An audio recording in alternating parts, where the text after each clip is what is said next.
So construction trades is a fun and exciting pathway that you can take, and you get to build an entire house, and the students do every aspect of the building process, all the way from foundation to the roof to finishing to the landscaping. I chose Career Center because I wanted a hands-on learning experience, something that I can't get in my regular classes at my home school.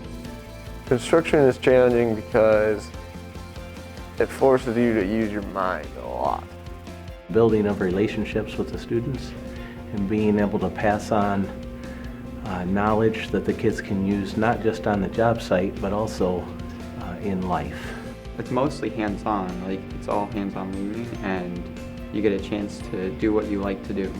We get to meet a lot of different kids from other schools, and we build a lot more relationships that way. What I've learned so far is, there's stuff that has to be done on time, and if it's not, then everything's pushed back, and you have certain deadlines that you have to meet, and if you don't, then it's going to be pushed back and it's not going to be good. We do mainly residential construction here, but it ties into all aspects of the construction process. So you can easily transfer the skills learned in residential building to, say, road work or plumbing, electrical, or HVAC, or even doing things such as bridge building.